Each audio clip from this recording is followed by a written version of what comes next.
Mesdames et messieurs, bonjour, bonsoir. Je suis PF pour LTLT Lakers tout le temps, la chaîne francophone des Lakers. Dans l'émission d'aujourd'hui, je reviens sur le top 5 des meilleurs joueurs de la ligue pour le mois de novembre. Donc, c'est la course au titre de MVP. Est-ce qu'il y aura un Laker ou même deux dans ce classement? C'est ce qu'on va voir. Lakers tout le temps, c'est tout de suite. Step 1, wake up early, gonna rise with the sun. Step 2, get some good, some food in you. Step 3, think real hard about what you wanna be. Step 4, everybody just do your thing. Wake up, today's gonna be a good day. Wake up, today's gonna be a good day. I got nightmares in my head, I fear that the thoughts build up. Autant le dire tout de suite, il n'y aura pas de Lakers dans ce classement. Pas d'Anthony Davis qui s'est fait dominer par Joel Embiid lors de la confrontation face à l'équipe de Philadelphie. Et aussi, en raison de son irrégularité.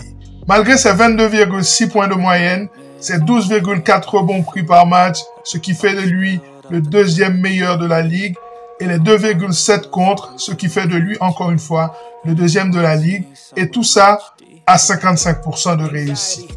Très solide performance d'Anthony Davis. Cependant, il ne rentre pas dans ce classement. Pas de LeBron James non plus, à cause des deux grosses défaites face à deux contenders, Philadelphia et OKC.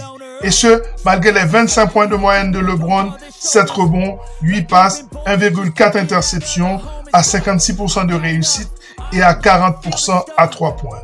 Très solide pour LeBron à 39 ans, je vous le rappelle.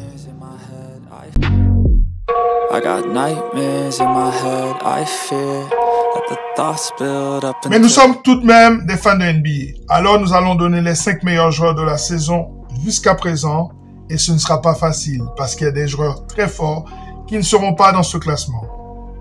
Par exemple, il n'y aura pas Kevin Durant des Suns de Phoenix malgré le fait qu'il est le deuxième meilleur marqueur de la NBA avec 31,3 points inscrits par match, 7 rebonds, 6 passes décisives, le tout à 52% de réussite et à 49% à 3 points.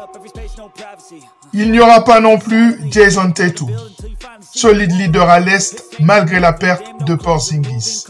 Et ce, malgré ses 27,7 points par match inscrits. Il n'y aura pas non plus dans ce classement De'Aaron Fox des Sacramento Kings qui tourne à 30,7 points de moyenne et 1,5 interceptions par match. Et les Kings sont 6e à l'Ouest. Il n'y aura pas non plus Tyrese Haliburton des Pacers d'Indiana, malgré ses 27 points et ses 12 passes décisives par match, ce qui font de lui le meilleur passeur de la ligue. Il n'y aura pas non plus Anthony Edwards et ses 26 points, 6 rebonds, 5 passes décisives avec Minnesota qui est le solide leader à l'Ouest, meilleure défense de la ligue. Cependant, le Ant-Man s'est blessé, jusqu'à quand sera-t-il absent? Le travail de Minnesota est plutôt un travail collectif, c'est pour ça que Edwards ne sera pas dans ce classement ce mois-ci. Il n'y aura pas non plus Devin Booker qui vient de redonner aux Suns la puissance à laquelle on pouvait s'attendre. Il fut le meilleur joueur de la semaine à l'Ouest avec 30 points par match. Mais alors, quels sont les 5 meilleurs joueurs selon LTLT pour le mois de novembre? I got nightmares in my head, I fear that the thoughts build up until I can't hear, that my mind fills up into a creature. Le numéro 5 est Giannis Antetokounmpo des Bucks de Milwaukee. Lentement mais sûrement, cette équipe remonte dans la conférence Est avec une moyenne pour Giannis de 30 points inscrits, 11 rebonds, 1,4 contre par match et le tout à 60% de réussite au tir.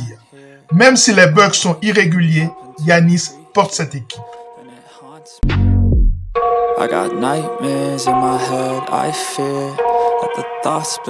Le numéro 4 est Luka Doncic des Mavs de Dallas.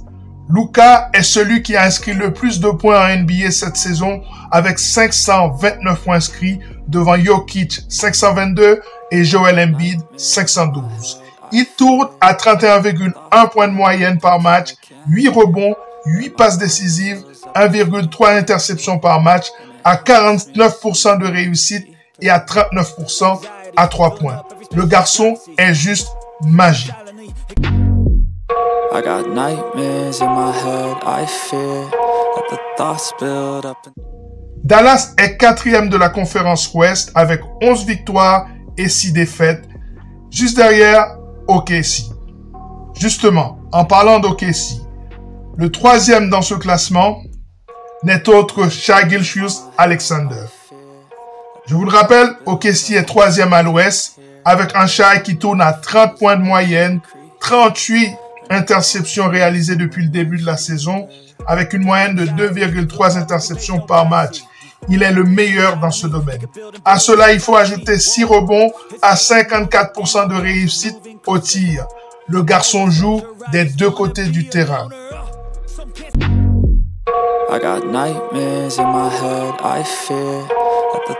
Le deuxième de ce classement est un monstre. Il s'appelle Joel Embiid. Les Sixers sont 4e de la conférence Est avec 12 victoires et 6 défaites. Le meilleur marqueur de la ligue est Joel Embiid avec 32 points de moyenne. Il est le 5e meilleur rebondeur avec 13,3 prises par match. Il shoot à 50%.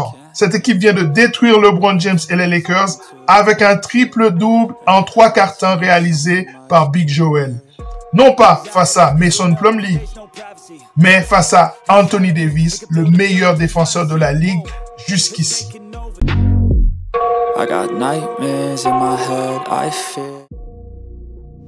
Mais le numéro 1 de la ligue doit rester Nikola Jokic. Pourquoi?